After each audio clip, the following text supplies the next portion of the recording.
everybody. Welcome to another episode of Two Strike Noise, your favorite weekly history of baseball podcast. You all have been here before. I think you know what I usually say. But my name is Jeff. I'm one half the show. Rejoining me after his rehab stint at the Chico gas station sushi. I think that was our AA club. It is Mark A. Johnston. Mark, welcome back into the fold. You all rehabbed, ready to go? Oh, it's good to be back. I'm tanned and rested and ready. It's very sunny in Chico, apparently. Yeah. Okay. It was, at least while I was there. Okay. Well, while you were away, Mark, we had a guest last week. I think you're aware of that. I am. Yes. We talked about the 1987 season. David from the 1988 Tops podcast joined us. We had a good time. At least we did. I think listeners did too. We got some new listeners that are entered into the sweepstakes here for this Dave Stewart autograph replica jersey. I asked a couple of questions, one from my appearance on the 1988 Tops podcast, and then one from David's appearance on our show last week. You had to listen to both shows to know what the answers were. And DM'd us on Blue Sky. We appreciate everybody. Certainly appreciate any new listeners. And well, I'm guessing you'll be back for this show at least. See if you won the you got to see if you won the prize. Stu, I mean, there's only 15 black aces. You get an autographed replica jersey of who I think is the coolest. I mean, maybe Bob Gibson is pretty cool. I think. Yeah, Bob was pretty cool. He was pretty tough. Yeah, I think if you had a cool off between Stu and Bob Gibson, it would be pretty close. I wonder why isn't, especially now since the Negro League stats are considered Major League, wouldn't Satchel Paige and quite a few others be black aces as well? Yeah, you would think so, yeah. I'm going to ask Mr. Stewart about that because I think they should definitely expand it now. Huh. Everybody just witnessed a real-time thought in how my brain works. There it was. I don't suggest you use that method. No, well, that was my one thought for the day. So let's wipe that clean from your memories, folks, or else you're going to start hosting a baseball history podcast. Oh boy, yeah, you don't want to do that. We don't need the competition. No, we really don't. We don't. But let's get into a BP here, Mark. Get you back ready to go for today's episode. And last week, this happened right as we were recording. It broke that Rocky Colavito passed away last week, unfortunately. And so I just wanted to bring that up and talk about Rocky. He was a 9-time All-Star. 1959 became the second player in American League history to hit 4 consecutive home runs in a 9-inning game. That's pretty impressive. Yeah, that's not bad. The first guy to do it was some guy named Lou Gehrig, who did it in 1932. But Babe Ruth never did it. No. Rocky Colavito, Lou Gehrig. Let's see. Also, he had 11 consecutive seasons with double-digit home runs, 374 for his career. And there is this thing that people believe in. I mean, people believe in curses in just normal life, but in baseball for sure. There is the curse of Rocky Colavito. That would be when he left Cleveland. They didn't make the postseason until 1995. After he left Cleveland. And he left Cleveland after the 1959 season. Oh, wow. And obviously they have not won a World Series since. The Colavito curse. Yeah, I mean, well, I think they've got the longest running drought now for a world that have won a World Series before. Yes. I don't want to upset my Mariner fans. There. Good. You're already upset. Yeah, well, I mean, it's at least you get a team. Rocky Colavito, by the way, pitched. He pitched 2 games in his career, 1958 and 1968. That might be the longest stretch in between appearances for a pitcher in the big leagues. I don't know. I'm just making that up, but I mean, it's 10 years. And he has an overall ERA of 0.0. Overall, 2 games, 5 2/3 innings. Wow. One appearance was 3 innings, and the other appearance was 2 2/3 innings. Those are not just mop up in a blowout. Well, I mean, it could be, but he only gave up 1 hit. He did walk 5. He struck out 2 and committed a balk. Bob Davidson Not must so have bad been for a position player. No, I mean I hadn't scrolled down to that for an outfielder to have pitched 5 innings and only given up 1 hit. That's pretty darn impressive, but wanted to make mention of it. We're a baseball history podcast, obviously. Also want to make this just dropped today, Mark. So we're recording this on Thursday. Sammy Sosa just posted a letter on social media earlier today apologizing for he did nowhere in this does he say he apologizes for using steroids. But he says, quote, "There were times I did whatever I could to recover from injuries in an effort to keep my strength up to perform over 162 games. I never broke any laws, but in hindsight, I made mistakes and I apologize," end quote. So, I mean, you know what he's saying here. I mean, Yeah, it's kind of a weaselly way to do it. Yeah, but now this is the thing. The Cubs immediately released a statement saying, "Hey, we love Sammy. You're now invited to come and do things with us," because he had not been invited back by the Cubs because of the steroids. Right. And so now he has made this apology. He's kissed the ring, I guess, of the team without, again, I'm sure he worked in coordination with them and what this was going to say, because, again, he does not say the word steroids at any point. But he's kissed the ring, and they said that he's going to be at the Cubs convention in 2025. So interesting. I mean, the team's pretty much just as much at fault here, though, right? I mean, everybody in that organization knew what was going on. They all look the other way. Yeah. Yeah.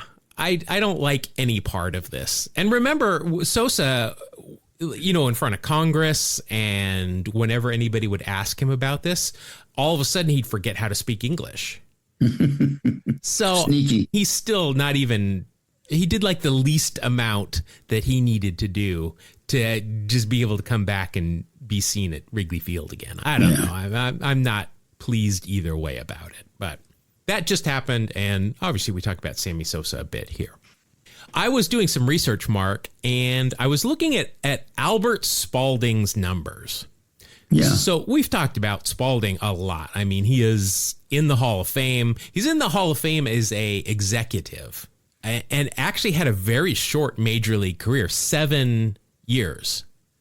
He did not play beyond age 26. And I don't know why, because I'm just looking at his baseball reference page. Wasn't actually doing research on him per se. But my God, there is black ink all over his numbers.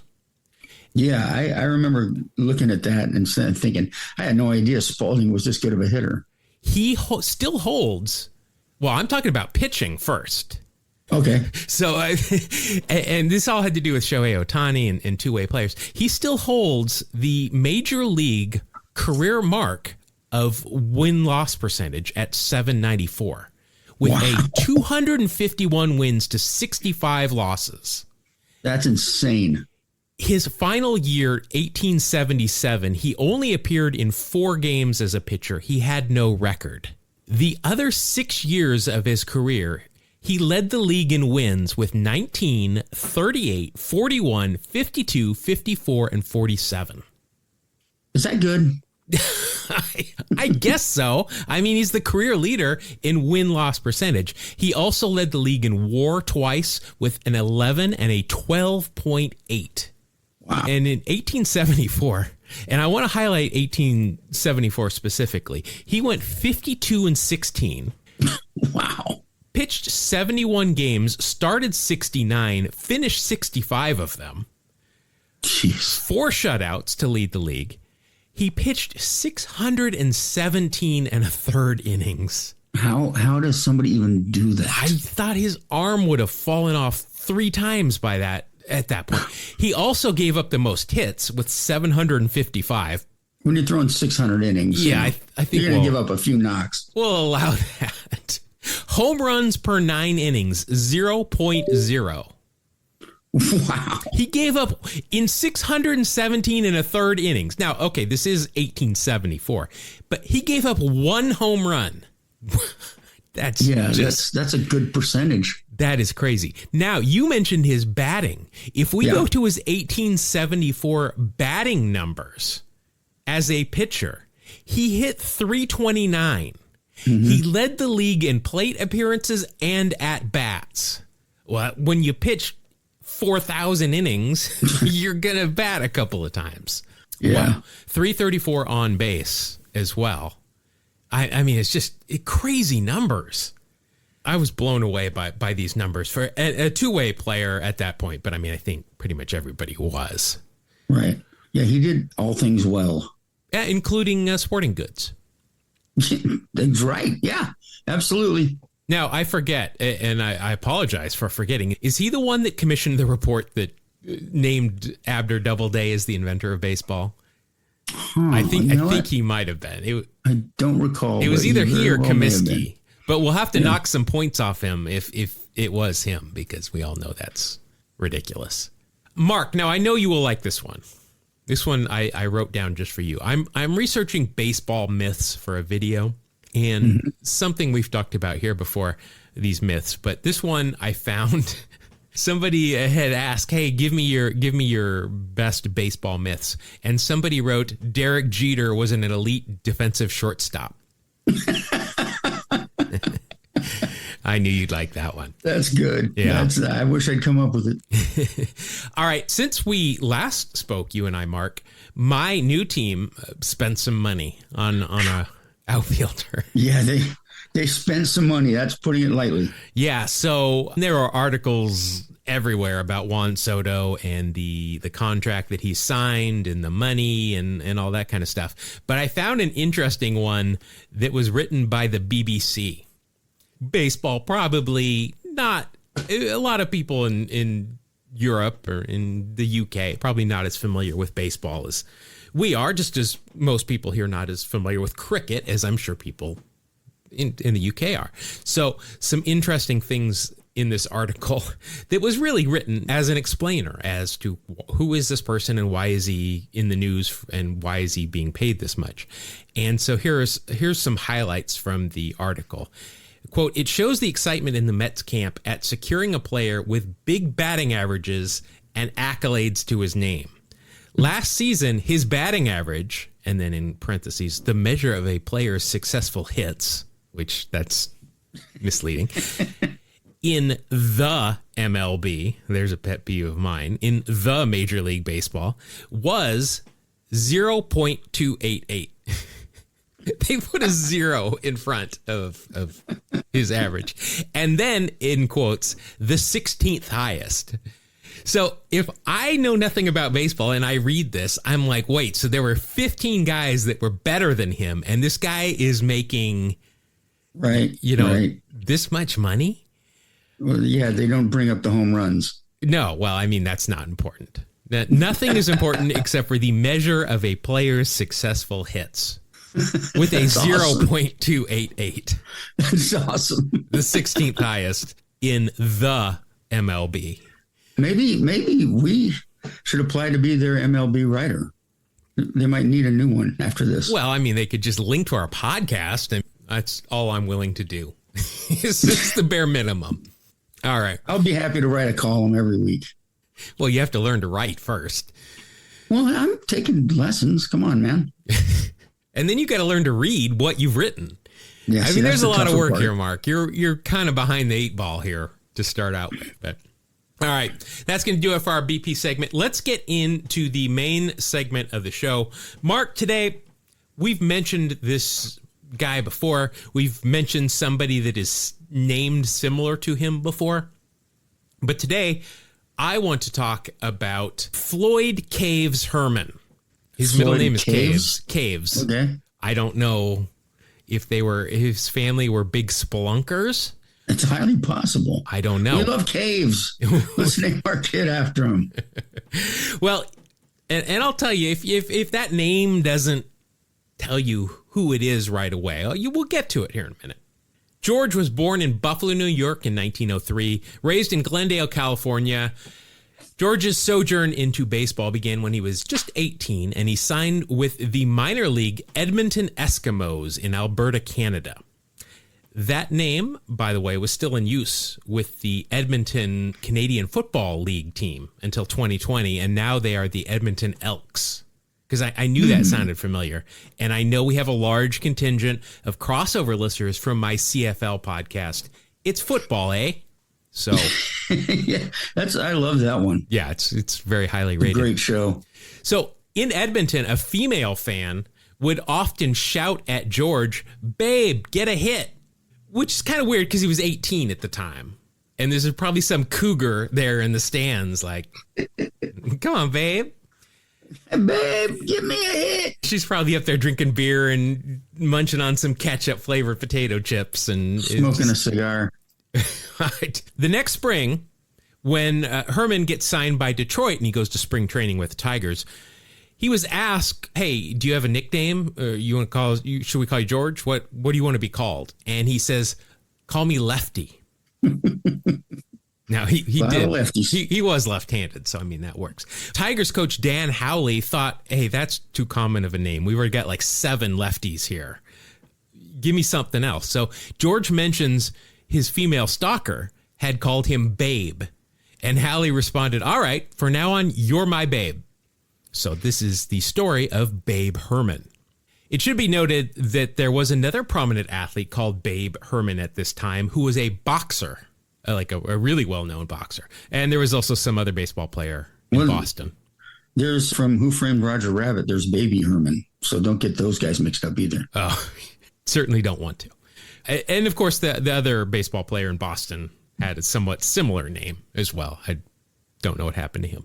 So during spring training, 1922, Herman pinch hit for Ty Cobb in a game, did well, but there were no openings in the outfield for Detroit, so he was sent back down to the minors, where he just went ahead and hit .416 for the season.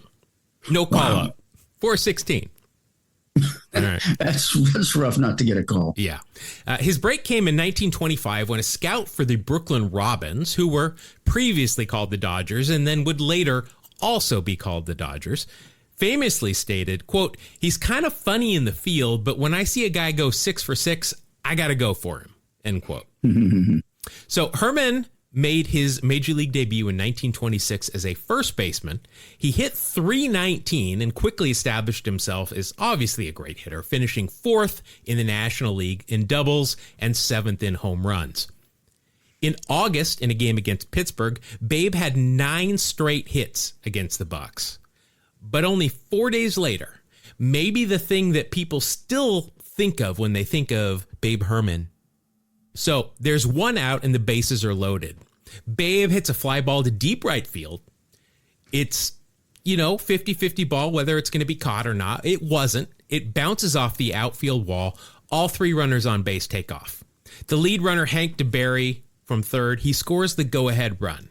Dazzy Vance, who started on second, he comes around third and then stops and goes back to third, thinking he might not make it home. The runner on first, Chick Fuster, watching Vance round third and start to go home. So he rounds second, goes to third at the same time that Vance stopped and went back to the bag. So our boy George Herman slid into second base with a double, but then he looks up and sees a throw from the outfield going home. So he gets up and he heads to third. Vance is already at third and it's his base rightfully. And then Fuster shows up. And then here comes our boy Babe. So the fielder just starts tagging everybody. They get the ball to third. It just starts tagging everybody. That's a good move. Babe is credited with an RBI double play. It's like a double stack. That's hilarious. The double ended up being the game-winning RBI, which had anybody cared to use that incredible stat back then would have been good. Yeah. But that play, along with some other mishaps on the diamond throughout his career, painted Babe as a bit of a goofball and often was not given the credit he was due for his talent because of these lapses. So season ends, Babe goes back home to California for the offseason, and he ends up doubling for Tris Speaker in a movie called Slide Kelly Slide. Which we've mentioned before. Yeah, we have. It's loosely based on King Kelly, who we have mentioned before, and includes an actor named Harry Carey, but not that Harry Carey. Right. This Harry Carey, I counted them, by the way, 258 films. Wow. I just Googled how many films was Harry Carey in, and it said somewhere around 90. But then I went to his IMDb page, and I'm like, that's more than 90. And I had to count them by hand. 258. Wow. That's crazy. Yeah. He worked a lot. That's a hardworking person in the showbiz industry. Yeah. He was like 4 or 5 films a year. It's a lot. So his sophomore season, his batting takes a little dip. He only hit 272. But then he started a streak of 5 straight seasons hitting 313 or higher. I'm using batting average here simply because that's what baseball used as the end-all be-all at that point of time. It's the measure of his successful hitting. Exactly. The measure of a player's successful hits. That's all they cared about. So using some of today's metrics, he was around a 3.5 WAR player for each of those seasons and had a 139 OPS plus on average during those years. So still a very good player. All of this offense was great. There was no DH back then, so Babe obviously had to play defense as well. Or more accurately, I'm going to just say he had to be in the field. He was not a great fielder. Regularly led the league in offensive categories, but also in errors. It's black ink straight down the E column. 1928, another incident happened that forever stuck with Babe. A fly ball to right field bounced off the right fielder's head and over the wall, a la Jose Canseco. Nice. The thing is, it bounced off Al Tyson's head, not Babe's. Tyson had replaced Babe a few innings earlier, but the official scorer failed to notice this substitution. Now, Mark, I know you've been an official scorer for some games before. Wouldn't a defensive substitution like that have fallen under the purview of the official scorer's duties? It's noted by the umpire, the coach, or whoever makes the move, takes it out, notifies the umpire, and then it's the umpire's job to notify the official scorer. Yes. Well, so are you blaming the umpire now? You're sticking with your I don't know. Official scorer. Depends on if you told him or not.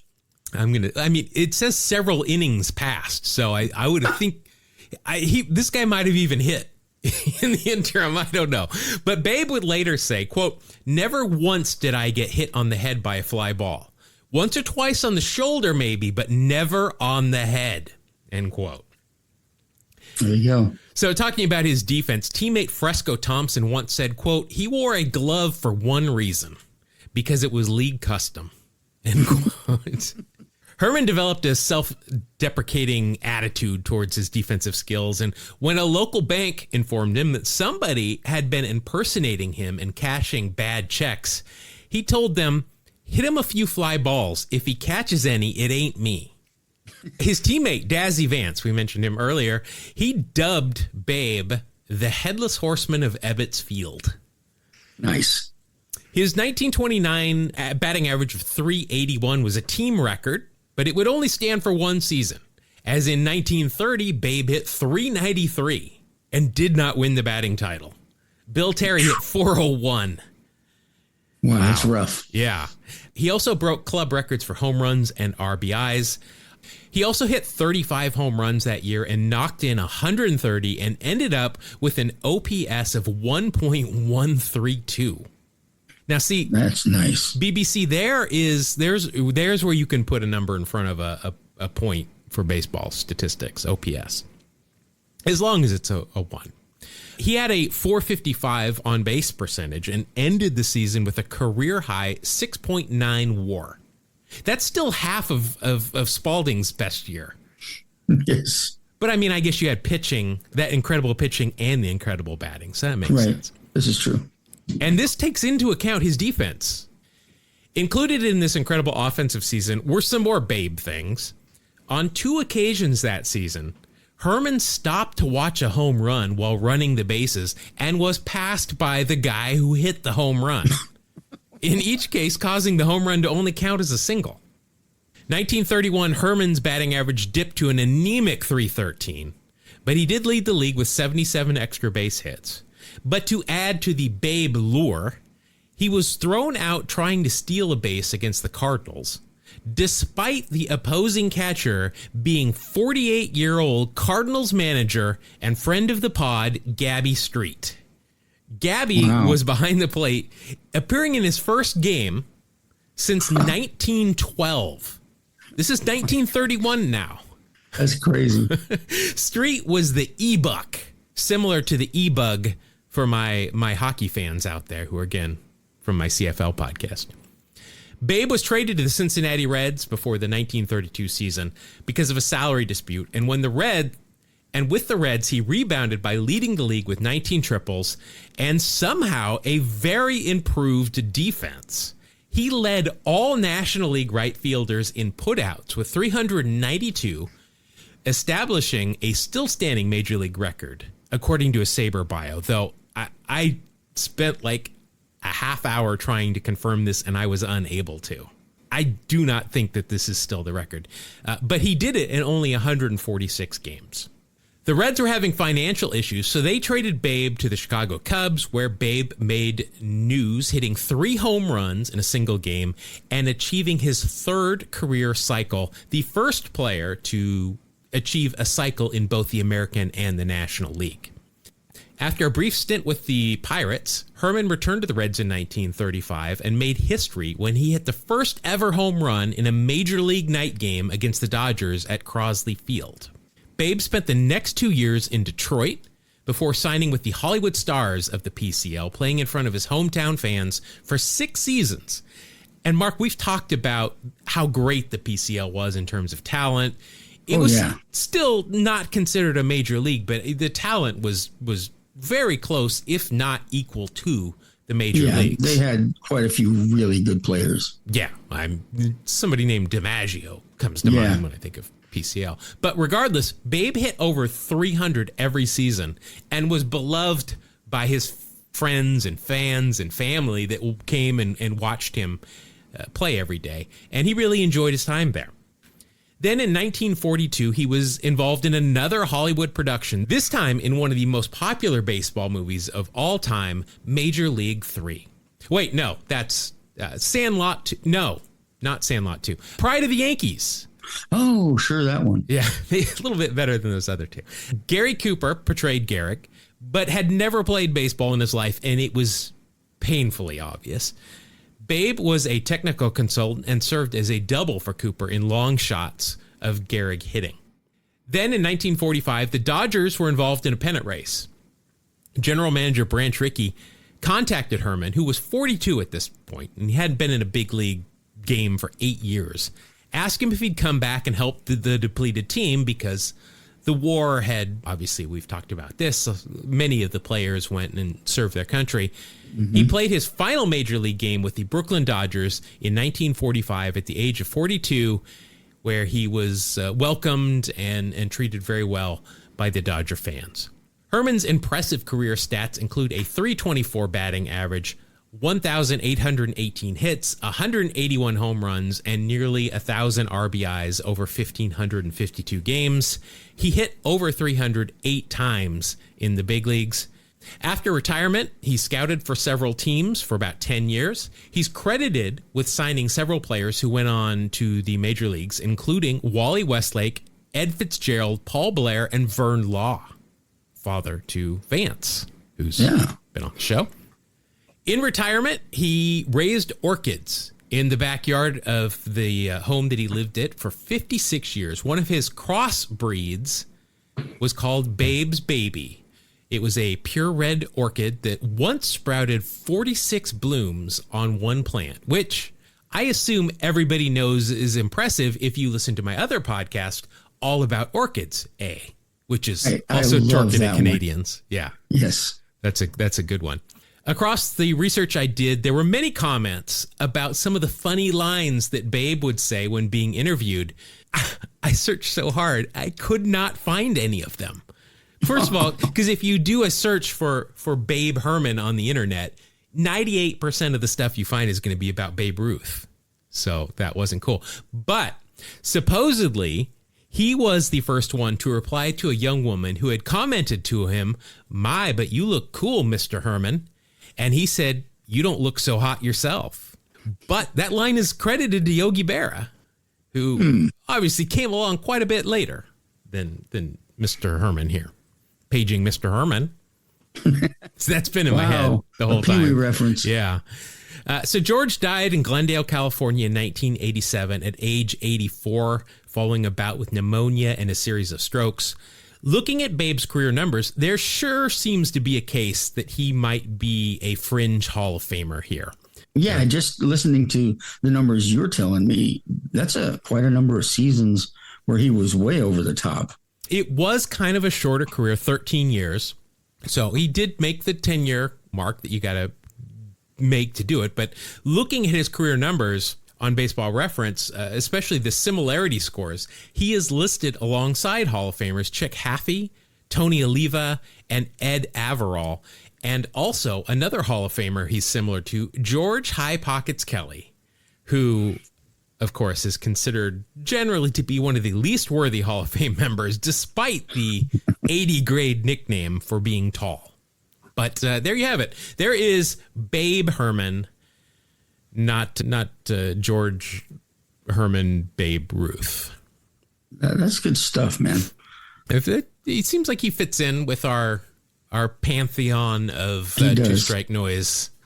He's definitely one of those hidden gems. Goofballs, yeah. All right, Mark, it is time going to the final segment of the show, which, as everybody that's ever listened to this show knows, is Wax Packs Heroes. But, Mark, you're still on the sideline here. So when we recorded the show last week, we had such a good time, David and I, that we went a little bit long talking about the 1987 Major League Baseball season, that we did not get to Wax Packs Heroes last week, but we recorded one. So we're going to go ahead, and David is going to be playing for you, and we're going to go ahead and jump into that right now. Wax Pack Hero! Gonna pull a Wax Pack Hero! Stars in his eyes. On the podcast tonight. All right. If you are a first-time listener, if you just love listening to rules, if you're a rules fan, this is what we do. We're going to take some cards. In this case, believe it or not, we're going to take some 1988 tops. And what we're going to do is we are going to play war with each other. We're each going to get a card. We're each going to throw it down really hard. And what we're going to do is we're going to use the Baseball Reference war from the year of the card. So in this case, 1988. And whoever's got the highest value per round wins that round. First to 5 wins the game. There are a couple of modifiers, though. Anything that we judge as 80s baseball aesthetics. That means real stirrups where we can see sanitary socks. Means those big science teacher sunglasses, flip down sunglasses, eye black, good mustaches, anything like that is an extra 1/10 of a point. If you have got a great mustache, we're talking Wade Boggs or Tom Lawless, is that who we mentioned earlier?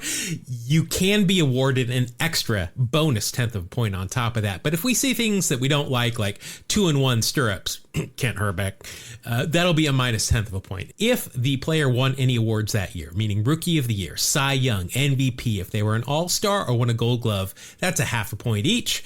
If there's a Hall of Famer on the card, whether they are the focus or not, that is an extra point. If Ricky Henderson shows up on any card, regardless of who owns that card, I automatically win the round. Now, normally we use Nolan Ryan, who is Mark's favorite player, as his version of Ricky Henderson. David, I'm going to let you name a player that if we pull him, automatically you win the round. Ooh, so as a White Sox fan in 1988, when I was pulling a card, I would have said Carlton Fisk. So the crotchety old catcher. All right. So you will win that round automatically. If we can find any pop culture references easily, they are going to be worth a 1/2 a point, unless they made an appearance on Seinfeld, The Simpsons, or Sabrina the Teenage Witch, in which case you will get a full point for each of those. And if they were suspended during their career or appeared in the Mitchell Report at any point, that is going to be a minus 1/2 a point. So I have got this, I don't know what these are called. It's a cellophane pack. Oh, I guess they were called cellos, weren't they? Rack packs and cellos and wax packs. So I've got some 88 here, and it is really sealed like a mother there. And we're going to take this now. As you are the guest, I'm going to let you decide whether you want to be home or away. I'm gonna go with away. All right. And I've got 2 piles of 5 cards here. One on the left, one on the right. Which one would you like? I'm going to go left. Left. All right. And you said you wanted to be away, so you're going to go first. All right. Here we go. By the way, the score is 12-10. I am leading Mark at this point. All right. Well, you have got, this is going to be a good card here for you. You have got with the California Angels, Brian Downing. Famously on the Jefferson, shirtless, hanging out with Wheezy. All right. So we already know you're going to get some pop culture points coming up, but let's take a look at Brian Downing, the Incredible Hulk. I think he should have been called the Incredible Bulk. That would have been a little bit more on point. But overall, 12 years in the big leagues, 13 with the Angels, 5 with your White Sox, and 2 with the Texas Rangers. So in 1988, for the Angels, he appeared in 135 games, hit 242, 362 on base, 25 home runs, 64 RBI, 3 stolen bases, not bad, a 128 OPS plus, and a WAR of 3.0 even, which is a good score right off the bat. But looking at this card, he has got some eye black on, and he has definitely got real stirrups.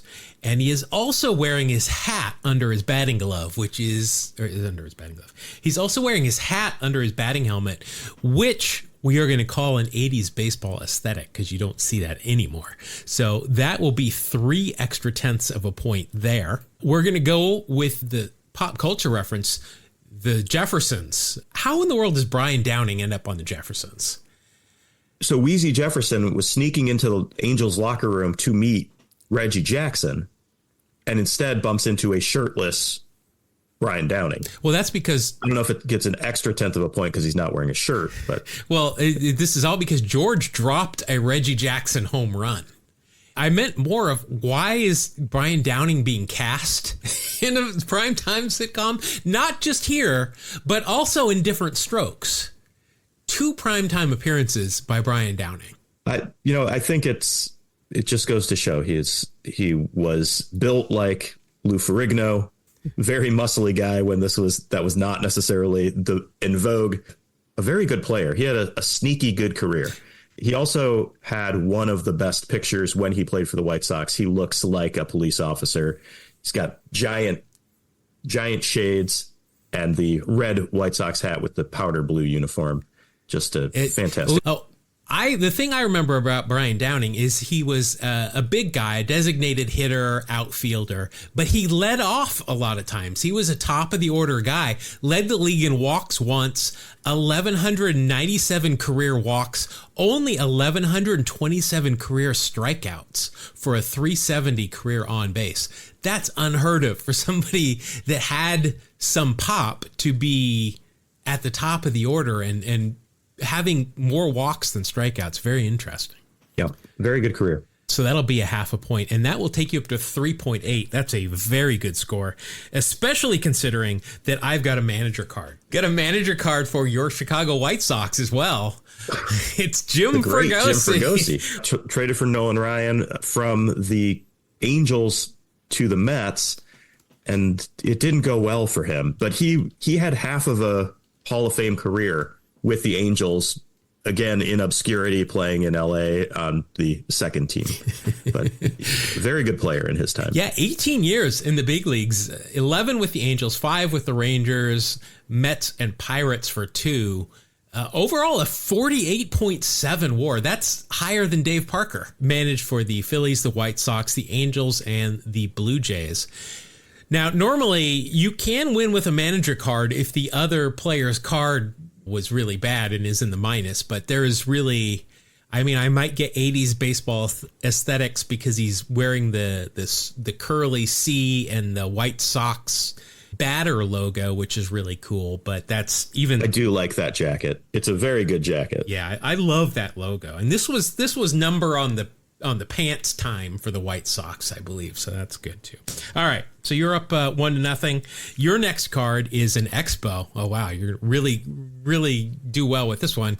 It is Randy St. Clair, pitcher for the Montreal Expos. Now, let's see. 9 years in the big leagues, 5 with the Expos, 2 in Atlanta, and then the Twins, Reds, and Blue Jays for 1 apiece. Looking in 1988, he split time between Cincinnati and Minnesota. 20 Let's see. Overall, a 1-0 mark, 3.86 ERA, only 16 games. They were all in relief, 21 innings, 24 hits, 14 strikeouts, a 97 ERA plus. And that is a WAR of minus 0.3. There is no beard or mustache here. See, now, if I had the manager card here, Jim Fregosi would have kicked his butt. But instead, I have got Cleveland pitcher Scott Bales. Have you done a Scott Bales episode before? I have not. We haven't done a Randy St. Clair either. Randy St. Clair sounds made up. It's okay. Scott Bales. Left-handed pitcher, 9 years in the big leagues, as you can... Well, that's why I said he was left-handed. 4 in Cleveland, 3 in California, 2 for the Rangers. 1988 with Cleveland, he went 9-14 with a 4.90 ERA. Most of his games he started, he had 5 complete games and 2 shutouts. Wow. 145 innings pitched, 149 hits allowed, only struck out 53 for an ERA plus of 84, but that is a WAR of 0.2. Nothing on this card. This is just a head and shoulders shot. Scott is the co-announcer on the Ozark CW, calling games for the Springfield Cardinals, the AA affiliate of the St. Louis Cardinals. He served on the Springfield Cardinals City Council from 2009 to 2013. Well, that's interesting, but it's not pop culture enough. Scott Bales is going to get me the win there over Randy St. Clair.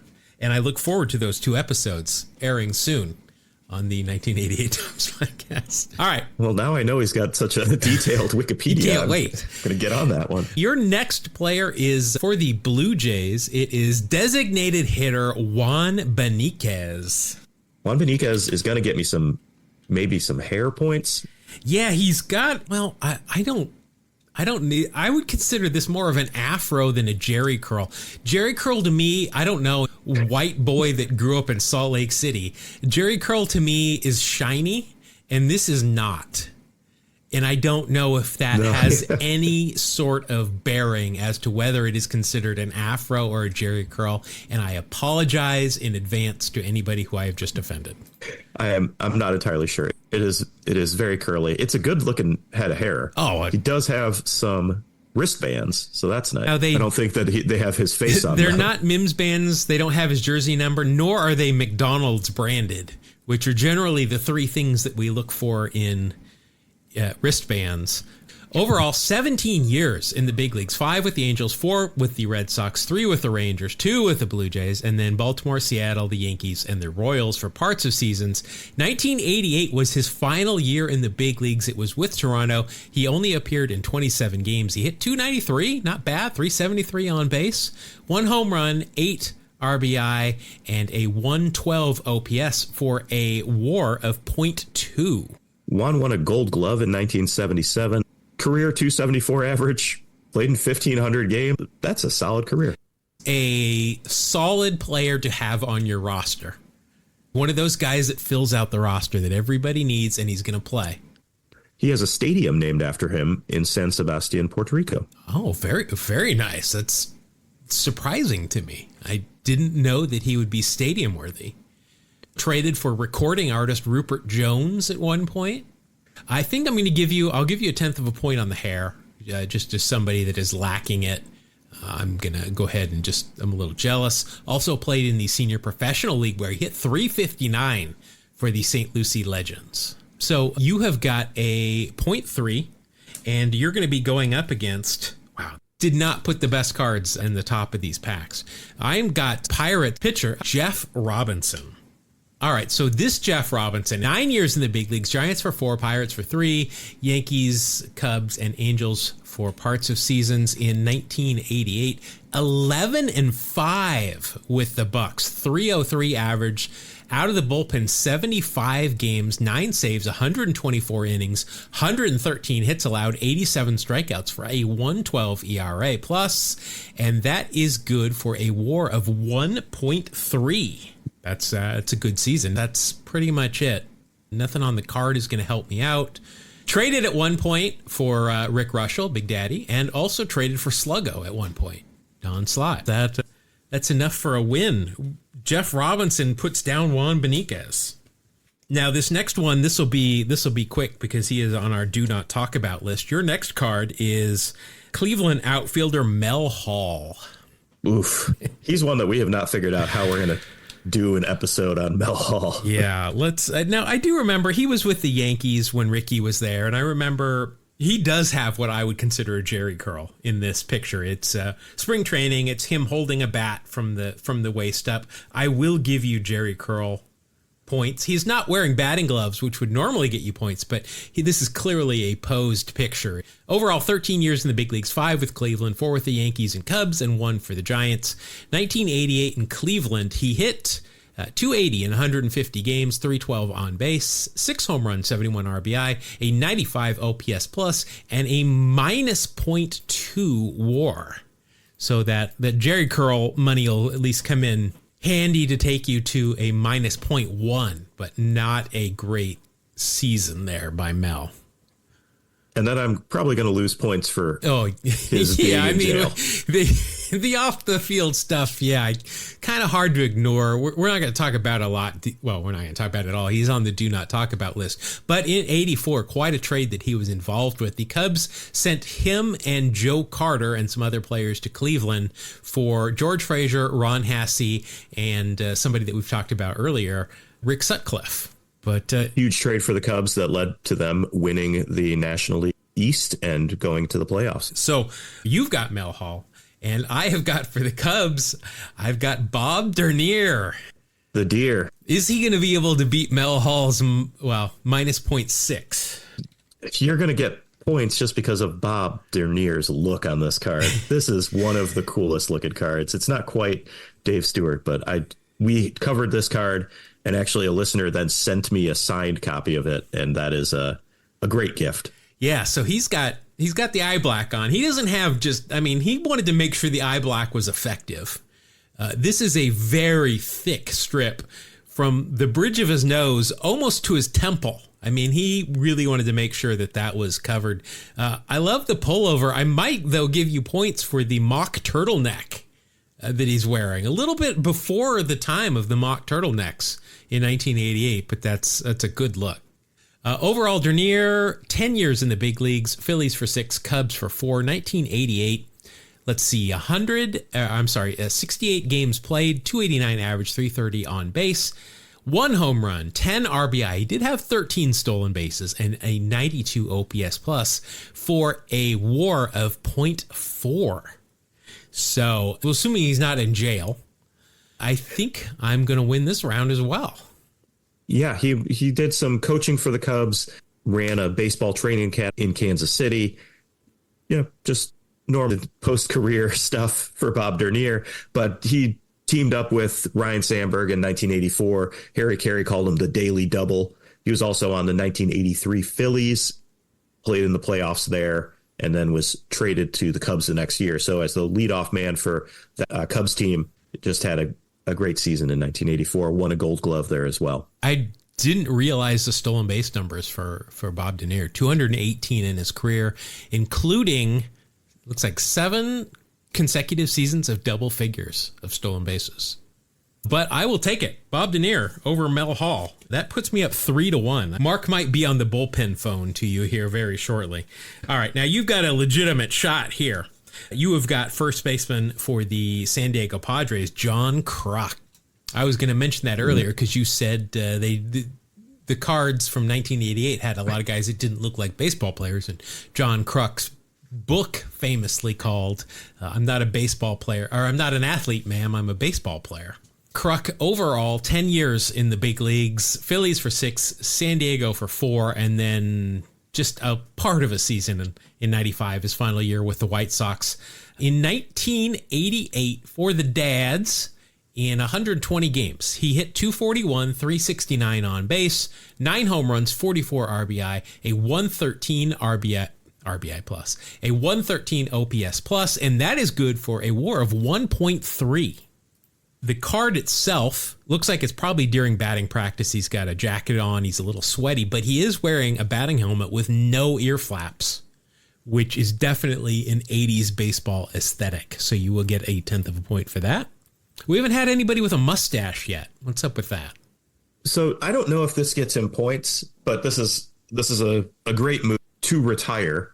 He made a decision that he was done and told his teammates, I'm out of here. He gets a hit, is stranded on third base on May 12th for the White Sox, 1995. And then he took himself out of the game and retired in the middle of the game at Camden Yards in the first inning. Well, we should mention this as well. Appears in RBI Baseball on the Super Nintendo Entertainment System. And with that, let's head over to the RBI corner.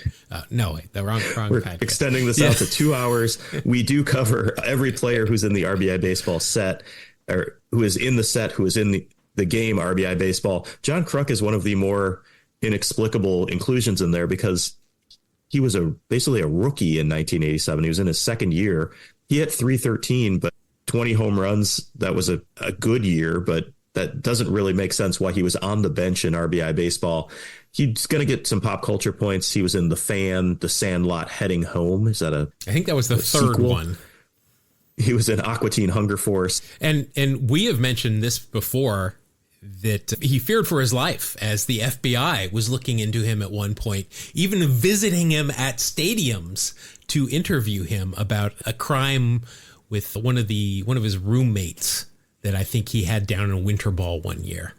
He fits right in exactly with what we like to talk about here. I will give you you're going to get a pop culture point. You'll get a half a point for that. Also in the celebrity softball game. Oh, but that's the Taco Bell. That's not Rock and Jock. But yeah, do I get extra aesthetic points for the brown windbreaker and the ice cream helmet that he's wearing? Well, yeah, I gave you points for the helmet for the no ear flaps. But yeah, do I get extra pop culture point because he looks like Tommy Boy in this picture? It was warm during batting practice, and he's wearing a jacket. Maybe he was trying to make weight. I don't know, but that is a great card. Let's see how you could do. So you got a 1.9 here, and you're going to be going up against. I know his nickname is Benz, but I like to call him the Zinger. It's Todd Benzinger here with the Red Sox. This is not a flattering picture of Todd either. Yet somehow better than the John Kruk. Mercedes, not Benz. I messed up his nickname. But overall, 9 years in the big leagues, 3 with Cincinnati, 3 with the Giants, 2 with Boston, and then the Dodgers and the Royals. In 1988 with Boston in 120 games, hit .254, .293 on base, 13 home runs, 70 RBI, a 96 OPS plus, and a WAR of exactly 0. Nothing on this card is going to help me out either.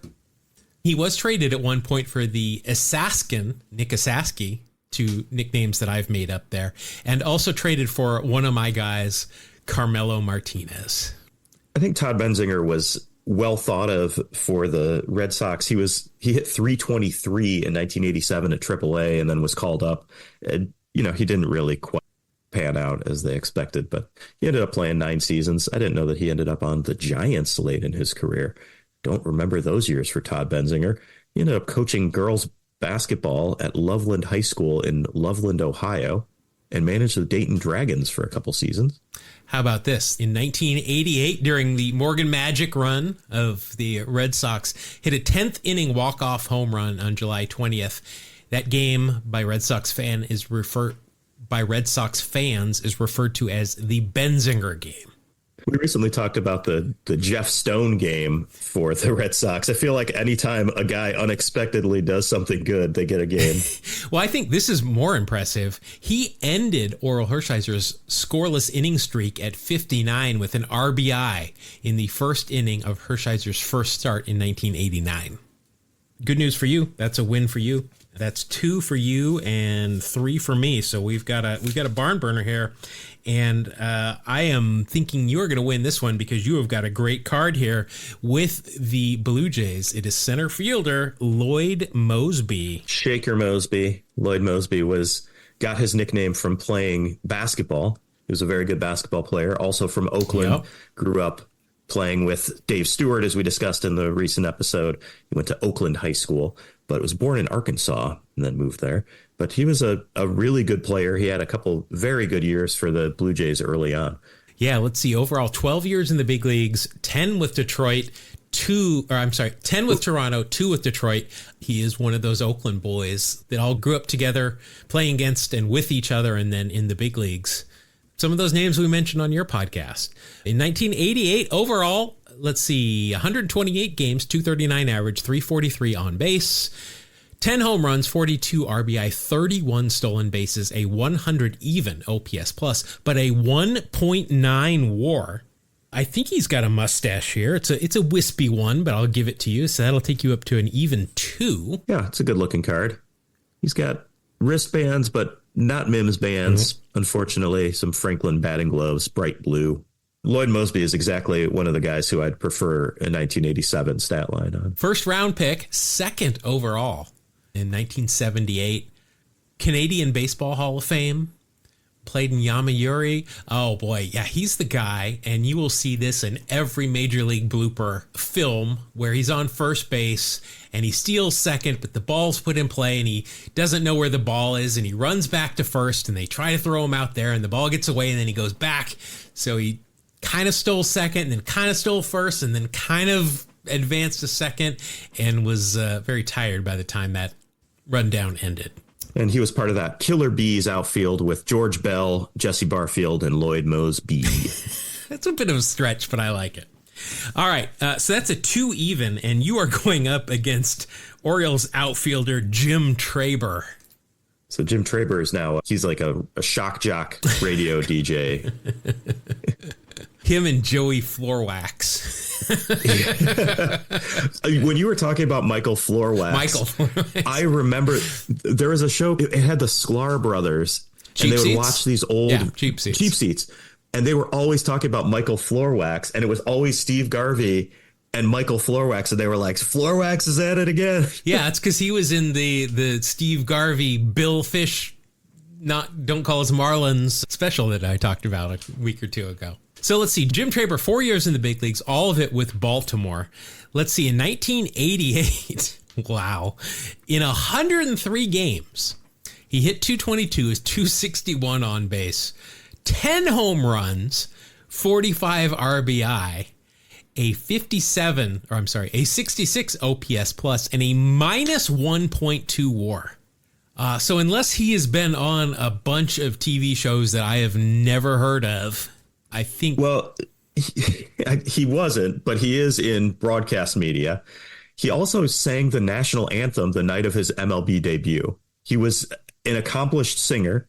He grew up in the Baltimore area, and he sang the national anthem, I think, in the minors and then at Memorial Stadium on the day of his debut. He also played football at Oklahoma State, a really good athlete, and his nickname is the Whammer.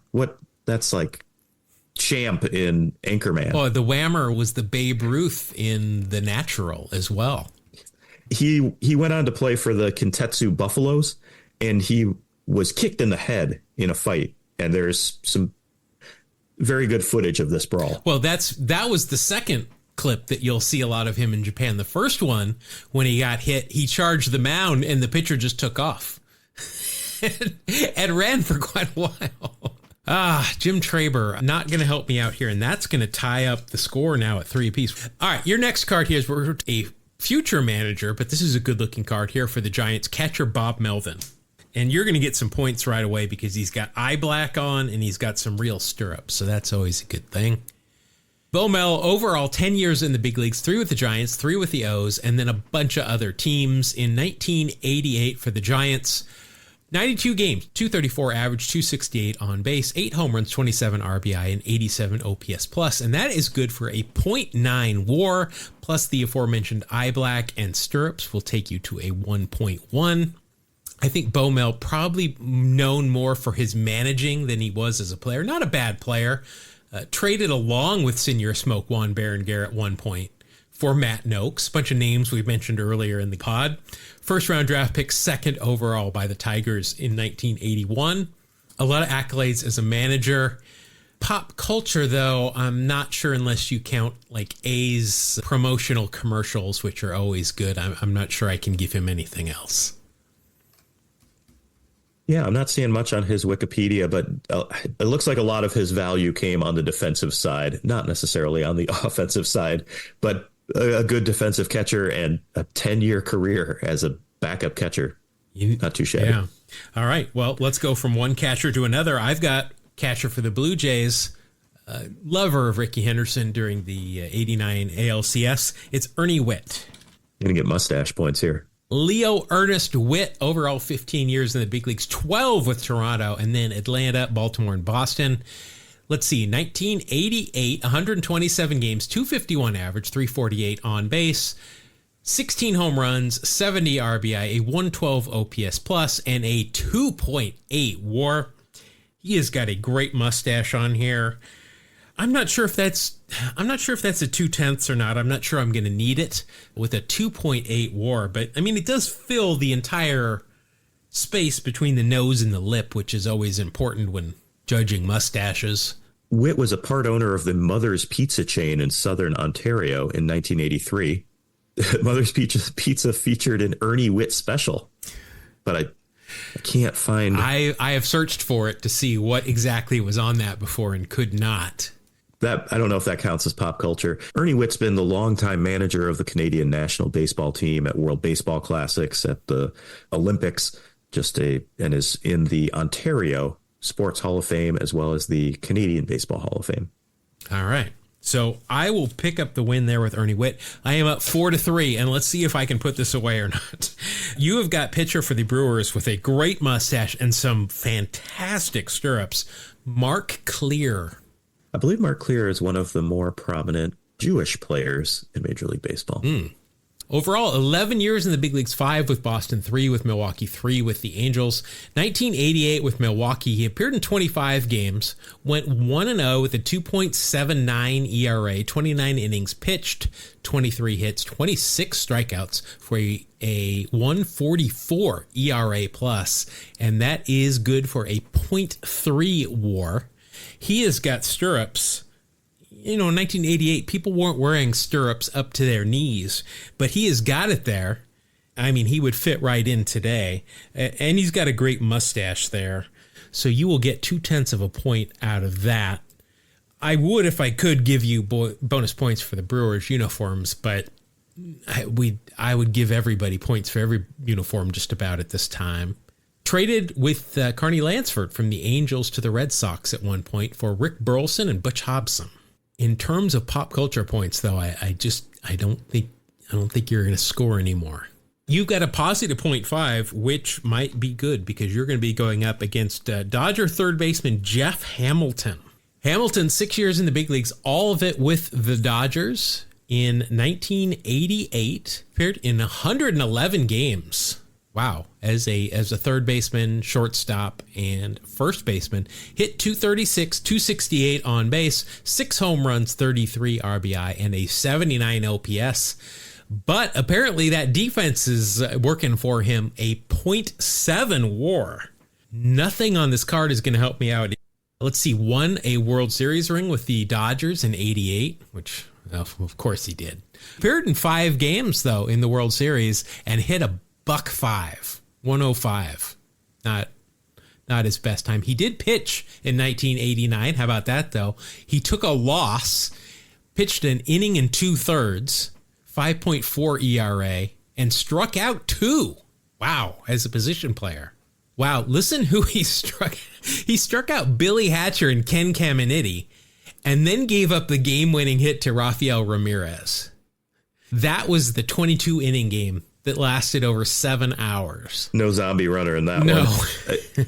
It is interesting that the line on his card does say, or that the line in 1988 says that he played in 111 games. That Dodgers team had so many injuries that Jeff Hamilton was getting significant playing time. Well, I hate to tell you this, but that's a .7, which is greater than a .5, and I will take the victory, and I will tell Mark he can suck it. All right. Hopefully he's enjoying his vacation. Yeah, he will be back next week, but that is going to wrap up the Wax Packs Heroes. That'll bump me up to 13 wins. I'm starting to smell it now. That's going to do it for this episode. David, where can people find the 1988 Tops podcast?